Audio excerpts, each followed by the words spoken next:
வணக்கம் தலைவா, அனைவருக்கும் இனிய வணக்கம். இன்னைக்கு நம்ம இந்த ஒரு வீடியோவில் எதை பற்றி பார்க்க போகிறோம் அப்படின்னு பார்த்தீங்கன்னா, தமிழக அரசு அறிவித்த இலவச திட்டத்திற்கு திடீர் எதிர்ப்பு. யார் எதிர்க்கிறாங்க அப்படின்னு பார்த்தீங்கன்னா, ஒன்றுத்துக்குமே பயன்படாத ஓட்டுநர்கள். ஸோ அப்படின்னு சொல்லலாம். ஸோ இப்போ இந்த தனியார் பேருந்துகளில் இயக்கி கொண்டிருக்கிற ஓட்டுநர்கள் எதற்காக இந்த போராட்டம் நடத்துகிறாங்க அப்படின்னு பார்த்தீங்கன்னா, அவங்களுடைய வாழ்வாதாரமே முடிஞ்சு போச்சு அப்படின்னு சொல்லிட்டு இந்த போராட்டத்தை ஸ்டார்ட் பண்ணிட்டாங்க. இலவச பேருந்து திட்டத்திற்கு திடீர் எதிர்ப்பு. தனியார் பேருந்து ஓட்டுநர்கள் இந்த எதிர்ப்பை இப்படி தெரிவிச்சிருக்காங்க. ஸோ இவங்க பார்த்தீங்க அப்படின்னா, ரொம்ப காலமாவே பயணிகள் கிட்ட சரியாவே நடந்துக்கல. எந்த ஒரு தனியார் பேருந்து ஓட்டுநரும் சரி, கண்டக்டரும் சரி பார்த்தீங்கன்னா, ஒரு பயணியை கூட ஒரு டிரைவர் கூட திட்டாத நாட்களே கிடையாது. சரியான சில்லறை இல்லை, நான் திட்டுறதில்ல. இப்படி பல தரப்பட்ட பேருந்து ஓட்டுநர்கள் நடத்துனர்கள் பயணிகள் கிட்ட ஒரு கடுமையான நெறிமுறையை தான் பயணிகள் இருக்காங்க. ஸோ அரசு இவர்களுக்கு எல்லாத்தையுமே வச்சது செக்கு அப்படின்னு கூட நம்ம சொல்லலாம். இலவசத்தை அறிவிச்சிட்டாங்க. ஸோ இது பார்த்தீங்கன்னா, இது தமிழ்நாட்டில் மட்டும் கிடையாது. கர்நாடகா மற்ற மாநிலங்கள்லையும் இது நடைமுறையில் இருக்குதான். ஸோ கர்நாடகாவில் பார்த்தீங்கன்னா, எல்லா பேருந்துகள்லையுமே ஏசி பஸ்ஸை தவிர ஆதார் கார்டை காட்டிட்டு பெண்களுக்கு இலவசம் அப்படின்றது எல்லாமே இருக்கு. ஸோ இப்போ பார்த்தீங்கன்னா, தமிழகத்தில் இதை கொண்டு வந்திருக்காங்க. ஒரு நல்ல ஒரு விஷயம். இது ஒரு வரவேற்கத்தக்க ஒரு விஷயம். முதல்வர் விஜய் அவர்கள் பார்த்தீங்கன்னா, இது ஒரு நன்மையை பெண்களுக்கு அடுத்த கட்டத்துக்கு கொண்டு போறதுக்கு, ஸோ அவங்க வீட்டிலேயே இருக்கிற காலத்தை போயிட்டு இப்போ அடுத்தடுத்து பார்த்தீங்கன்னா, மாவட்டம் விட்டு ஸோ இலவச பயணங்களை மேற்கொள்ளலாம் அப்படின்றதுக்காகவே அரசு செஞ்ச ஒரு நன்மையான திட்டம் அப்படின்னு நம்ம சொல்லலாம். ஸோ பெண்களுக்கு கட்டணமில்லா பேருந்து திட்டம் விரிவாக்கம் செய்யப்பட்டதற்கு எதிராக சேலத்துல தனியார் ஓட்டுநர்கள் மற்றும் அந்த டிரைவர்கள் போராட்டத்தை ஈடுபட்டிருக்காங்க. வேற எங்கேயும் இல்லைங்க, சேலத்துல தான். இதே சேலத்துல தான் ஓட்டுநர்கள் தனியார் பேருந்துகள் கட்டணத்தை உயர்த்தி கட்டண கொள்ளை பண்ணாங்க. அது ஒரு பக்கம் பண்ணாங்க. எவ்வளவுக்கு எவ்வளவு மக்களுக்கு தொந்தரவு கொடுக்குறாங்களோ அவ்வளவுமே இவங்க தான் பண்றாங்க. சரி, இப்போ பார்த்தீங்கன்னா எதற்காக போராட்டம்? ஸோ இதுதான் இப்போ நடந்துட்டு இருக்கு. தமிழ்நாட்டில் பெண்களுக்கு கட்டணமில்லா பேருந்து திட்டம் விரிவாக்கம் செய்யப்பட்டதற்கு எதிராக சேலத்தில் தனியார் பேருந்து ஓட்டுநர்கள் வேலைநிறுத்தத்துடன் போராட்டத்திலும் ஈடுபட்டிருக்காங்க.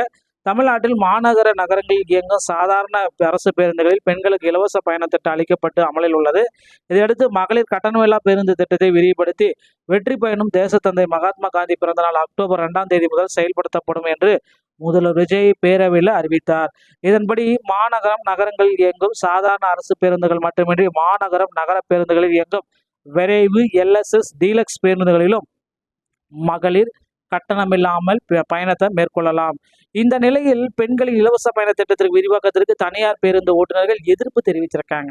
சரி, பெண்களின் இலவச பயண திட்டத்தை ரத்து செய்ய வலியுறுத்தி சேலத்தில் தனியார் பேருந்து ஓட்டுநர்கள் மற்றும் நடத்துனர்கள் அடையாள வேலைநிறுத்தத்தில் ஈடுபட்டிருக்காங்க. சேலம் புதிய பேருந்து நிலையத்தில் இவ்வாறு பல்வேறு வழித்தடங்களில் இயக்கப்படும் தனியார் பேருந்துகள் இயக்கப்படவில்லை. அரசின் மகளிர் இலவச மகளிர் திட்டத்தை ரத்து செய்யாவிட்டால் தங்களின் வாழ்வாதாரமே போய்விடும் அப்படின்ட்டு எல்லாமே சொல்றாங்க.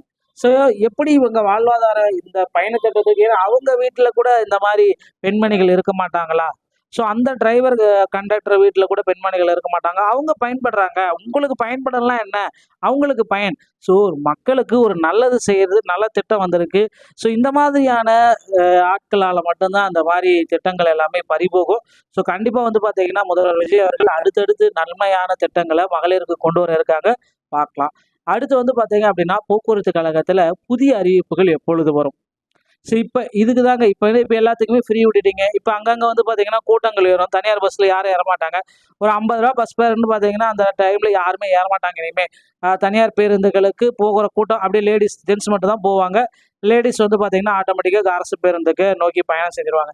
ஸோ ஒரு ₹50 இருந்தால் மதிய டிஃபனே அவங்க முடிச்சிருவாங்க. காலை டிஃபனே அந்த டிஃபனே முடிச்சிடலாங்க.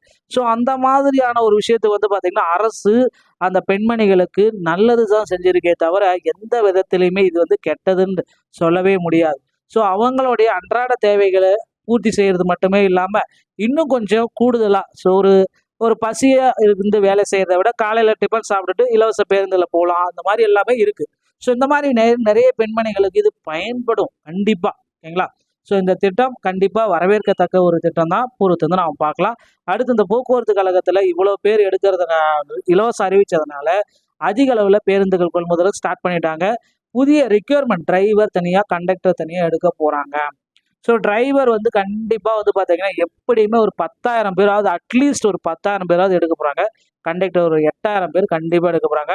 ஸோ ஏஐஜே டெக்னிக்கல் அசிஸ்டன்ட் இந்த மாதிரி பணியிடங்கள் எல்லாமே நிரப்ப போகிறாங்க. ஸோ மக்களே இப்போ வந்து உங்கள் அருகாமையில் இருக்கிற ஆர்டிஓ அலுவலகத்தை அஞ்சு டிரைவிங் லைசன்ஸ் மற்றும் கண்டக்ட் லைசன்ஸ் எடுத்து வச்சுக்கோங்க.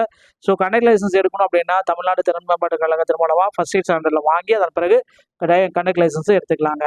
ஸோ கண்டிப்பாக இப்போ வந்து இந்த வழிமுறைகளை பின்பற்றிக்கோங்க. போக்குவரத்து கழகத்தில் ஒரு பெரிய அறிவிப்பு காத்துக்கிட்டு இருக்கு. பொறுத்து வந்து நம்ம பார்க்கலாம். டீடைல்ஸ் தான் செய்திகள் அனைத்தையும் நீங்கள் உடனுக்குடன் பெற நீங்கள் நம்ம சேனலோட இணைந்தீர்கள். மீண்டும் ஒரு நல்ல தகவலுடன் நான் உங்களை சந்திக்கிறேன். நன்றி, வணக்கம், தேங்க்யூ.